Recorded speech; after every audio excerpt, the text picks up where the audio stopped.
Let's get started in looking at some problems. And these are things that you might actually run into in everyday life in terms of having to deal with percents yourself. If Marty makes $400 a week and he spends 20% of what he makes on child care, how much does he spend in dollars on child care? As we have all along, we're going to identify the information we're given and what the problem asks us to calculate. We're given that Marty makes $400 a week and he spends 20%. We're asked, how much does he spend? We see we have the three things here that we're asked for in terms of dealing with percent sentences. We have the whole, which in this case we can identify as the 400. We have the percent, he spends 20%, and we're asked how much does he spend? What's the 20%? That's the part. Notice it doesn't indicate exactly what's going on. There's no of here. You're going to have to restructure this problem to find out how this actually fits into that simple sentence that you can then translate directly into an equation. Let's analyze this. For what we're given, we have the $400 per week and the fact that he spends 20% of that 400, and we're asked how much. It might also pay to make some kind of a diagram so that we can identify what's going on, and I'll use these little oval diagrams as a way of thinking about it. There's 400, the whole thing, and I have a little wedge cut out and said, what's 20%? Let's now see if we can identify what the three pieces are. First, the whole, that's going to be the $400 a week. Then we're given the percent, and we're asked how much. That's the part. We have the three pieces. We can translate this into a basic sentence. 20% of 400 is what number? And there is an equation that will let us calculate that. 20% translates as a decimal at 0.20 of times 400 is equal to what number? We've taken the problem, extracted all of the information out of the problem, identified the pieces, and then from the pieces constructed a simple sentence. From the simple sentence, we construct the equation that we can use for the solution. 0.2 or 0.20 times 400 is equal to 80, just doing the multiplication. We're not done yet, though. We need to put this into the context of the problem, and the statement we should make is Marty spends $80 per week on child care. That would be the ideal solution to the problem. How can we check it? We got $80. We can ask, is $80 really 20% of 400? Or is 80 over 400 equivalent to 20%? If I do the math, I can divide by 10, top and bottom, numerator and denominator, get 8/40. That reduces by factoring an 8 out of the numerator and denominator to 1/5, changing that to a fraction, changing that fraction to a decimal, then the decimal to a percent, and in fact 80 over 400 works out to 20%. So I pat myself on the back and say, gee, Dan, you did great solving that problem. And it makes me feel so good, I'm going to look at another problem. And we talked about this. We'll do this the formal way, but remember, there is a way of dealing with tips that you can do in your head. Anne left $4.50, a 15% tip for a meal. What was the cost of the meal itself? Looking at this, what are we given? We're given that we have $4.50 as the tip, 15% for the tip, and we'd like to know the cost of the whole meal.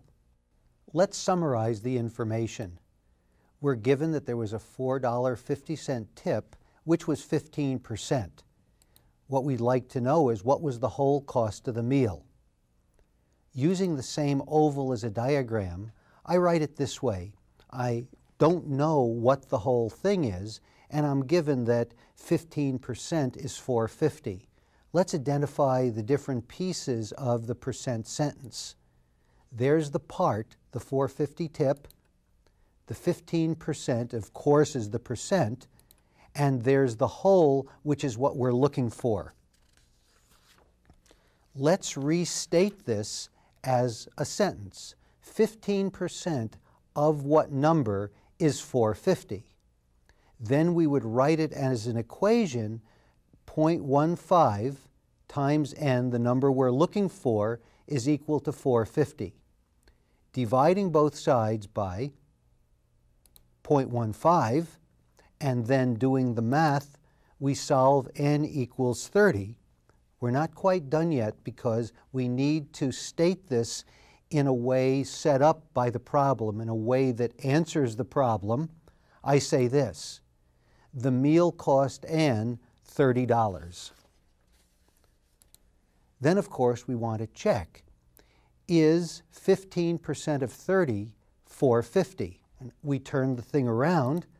I take 15% of 30, or put 0.45, which I get, or 0.45, which is given to me, divide that by 30, and I do the math, find out that's equal to 0.15. I take the answer I got and use that to work back to 15%, and that gives me confidence that my answer is in fact a good one. Let's look at another topic. This is near and dear to my heart. I've spent a lot of time patching up both myself and my motorcycle after it runs out in the desert. And I hope I wasn't the one who got that defective motorcycle.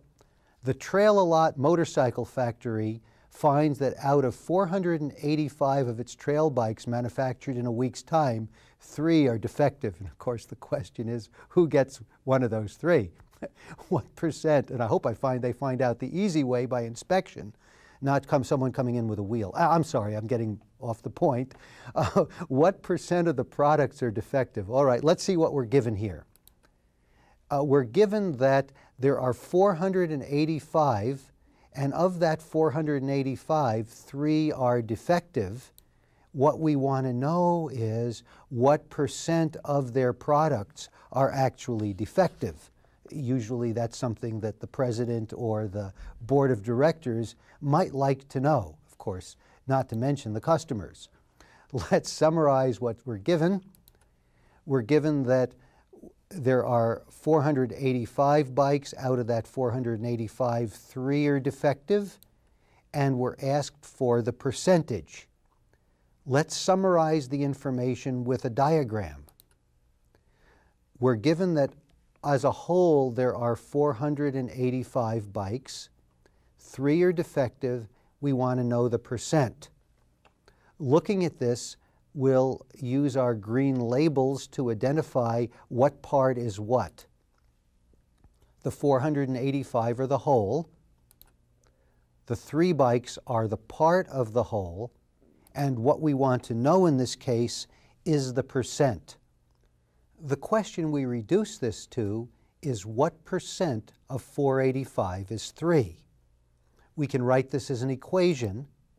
485 times P, the percent, is equal to 3. We then divide both sides of the equation by 485 and get, when we use our calculator of course, that P is equal to 0.0062. But we need to remember that that's expressed as a decimal. When we use this method, we need to change that to a percent by moving the decimal point 2 places to the right.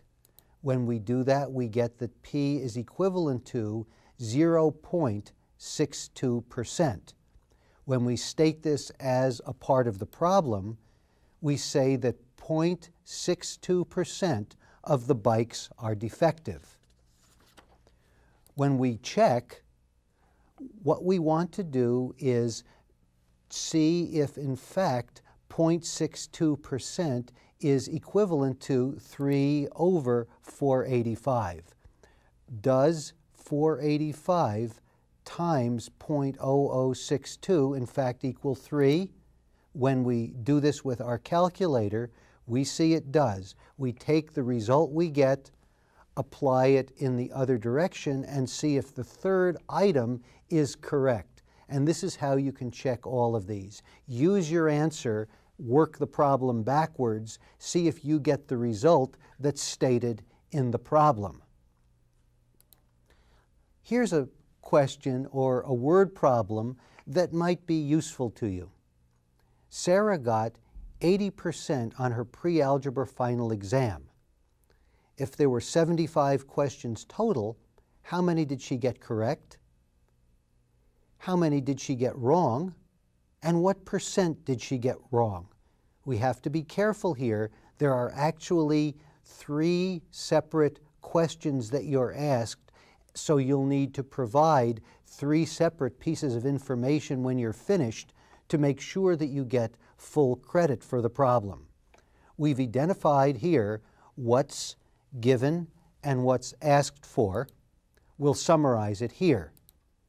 We're given the fact that she got a grade of 80% for a 75-question exam, which of course we'll assume is a multiple choice or a fill-in-the-blank exam. It'd be a long essay exam. And what we'd like to know is what the number was she got correct. We can work the rest of it out from that. Looking at the diagram, we're given that the whole exam was 75 questions. She got 80% correct, and we want to determine how many questions that 80% actually represents. Let's identify the pieces of this problem. 80% is the percent. There are 75 questions on the whole test, and we're asked what part of those questions did she get correct. Expressing the information as a simple sentence that we looked at in the previous units, I say, what is 80% of 75? We can translate it this way. X is equal to the what?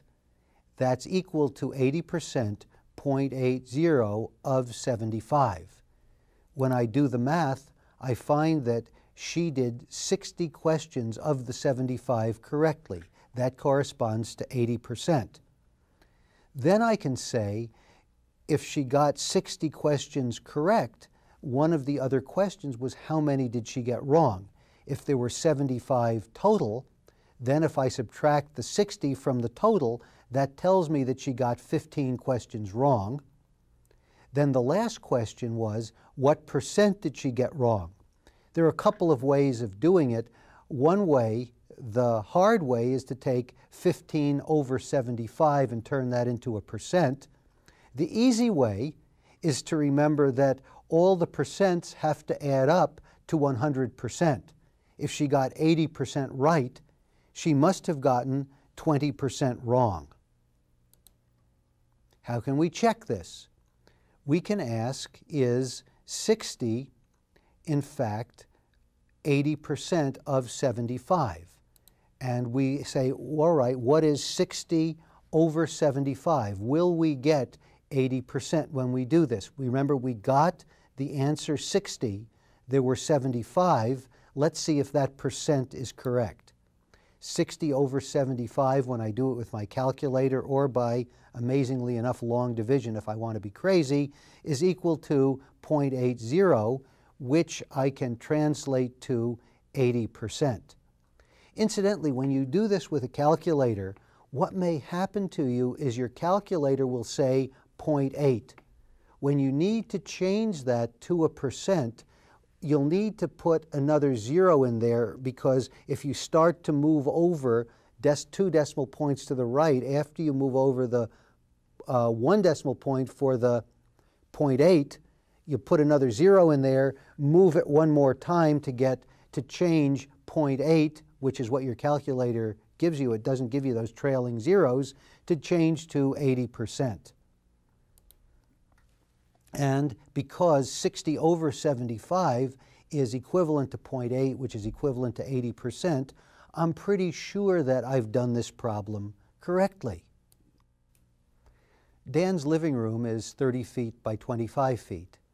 The total area of his house is 2,015 square feet, and we're looking for what percentage of the house does the living room take up.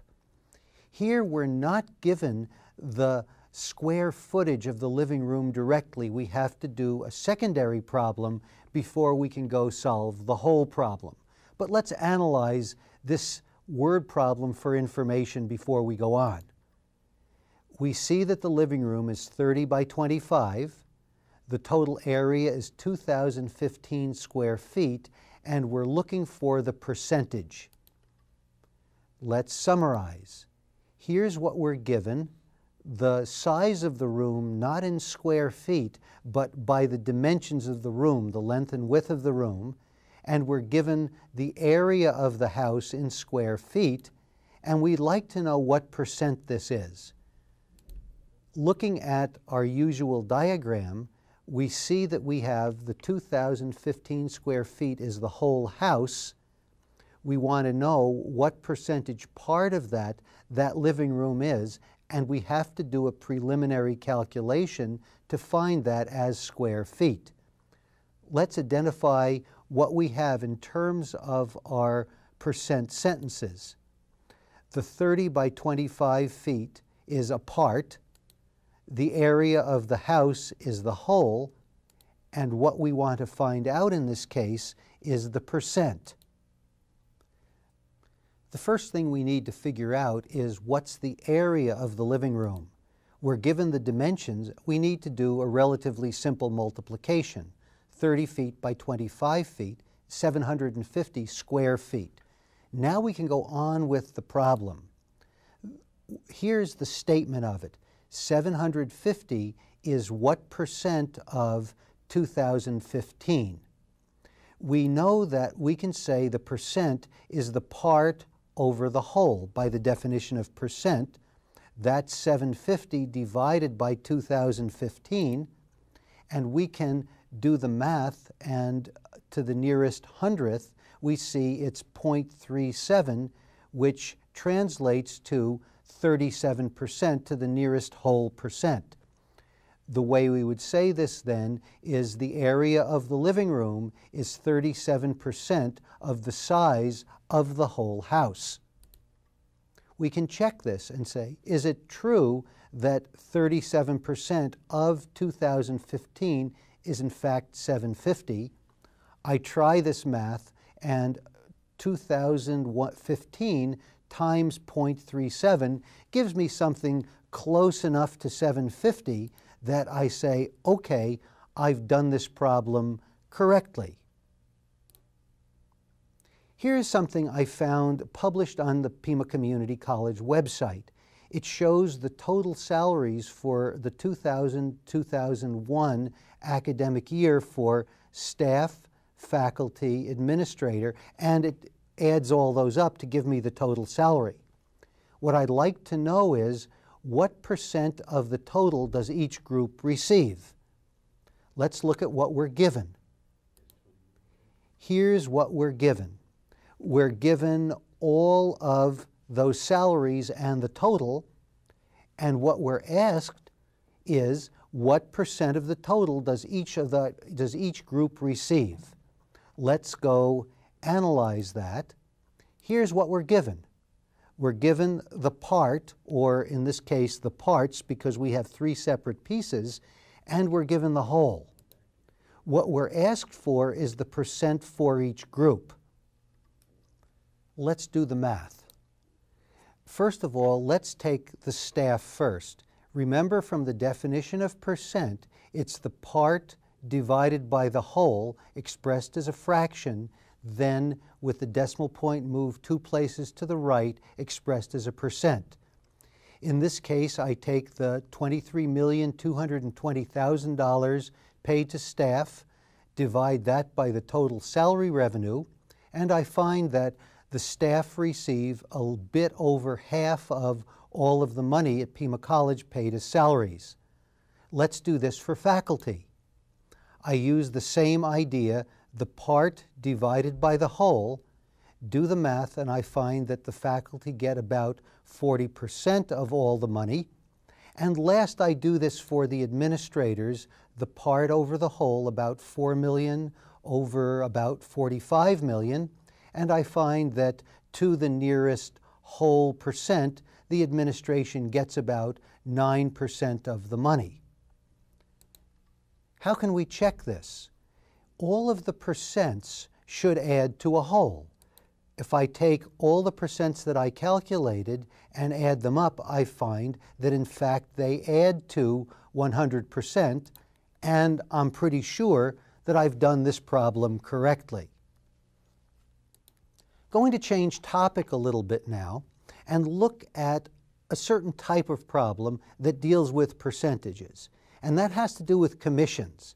For example, if a salesperson sells something, instead of earning a straight weekly salary, they would get some percentage of whatever it is they sold. Here is a little ad that I pulled off of the internet, apparently from England, based on the style and the way the price of those houses are reported. Notice that none of them are particularly inexpensive. A pound is about £1.50. And I'm seeing prices there that are 450,000 pounds. Those are goodly houses. But notice that there it says that that particular real estate agency only gets a 0.5% commission. Wow, that's pretty good in terms of commission. Let's see how those problems work. Slick Sam, the used car salesman, earns a commission of 17%. If he manages to unload the Edsel for $4,500, how much does he make? Let's analyze the problem. First of all, his commission is 17%, and he sells the item, in this case the Edsel, for $4,500. And the question is, how much does he earn? Looking at this in the way we've looked at all of the other problems dealing with percent, will summarize. The Edsel cost $4,500. Of that, he gets 17% of that price. What we want to know is how much did he earn? There's the whole cost of what was paid for the car by some very wise person who understands that in probably 100 years it's going to be a wonderful classic. He gets 17% of that. We want to know how much that is. Let's look at the pieces. The $4,500 is the whole. The 17% commission is the percent. And what he actually earned is the part. We can write it this way. What is 17% of $4,500? We translate it to an equation like this. X what equals 0.17, 17% expressed as a decimal, times 4,500. If we do the math, we find out that's equal to $765, and I would state it this way. Slick Sam earned $765 by selling the Edsel. The question is 765 17% of 4,500? Let's check. We can take 765, divide by 4,500, and in fact we find that is equal to 17%, which gives me some confidence that I've done the problem correctly. I've recast it, taking the answer, used my answer with some original information to find out another piece of the original information which matches that which was stated in the problem. So I'm okay with this. Here's another one, a little bit more complex but interesting, because this is the kind of choice that salespeople are often given. Would you rather work for salary or work for commission? The salary is going to be a sure thing, but there's a chance with the commission that you could actually earn more than the salary. Frances is given a choice of working for a 15% commission or receiving an hourly rate of pay of $10.75 for a household appliance store. If she works 40 hours a week, how many $350 items must she sell to receive the same income as if she were working on straight salary? There's the information. 15% commission, hourly pay rate. She works 40 hours a week, and we're asking how many $350 items must she sell? Given 15% commission or $10.75 an hour for 40-hour week, we're asked how many $350 appliances does she have to sell to break even on that hourly salary? We look at it this way. 15% is what she's going to get. We're looking at the salary, and we want to know how many $350 items. There's the percent, there's the part, and how many $350 items in a way is the whole. First, we need to find out what her weekly salary is, so we do the multiplication, the hourly rate times the number of hours per week. Then we want to find out, all right, suppose the part is $430, her commission is 15%, how much money must she earn for the store to make her salary? We divide both sides by the 0.15 and find out that she needs to sell about $3,000 worth of merchandise to make her salary. Let's see how many appliances that is. If that's the whole thing she needs to earn, then the appliance is going to be about $350 an item. I work this out and find that she needs to sell over 8 appliances.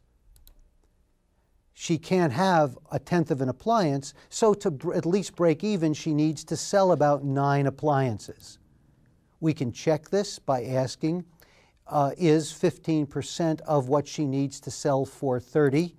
I work that out and find out it is, and then is 9 times $350 bigger than that salary? And I find, yes, it is, and so I'm pretty sure that I've done this correctly.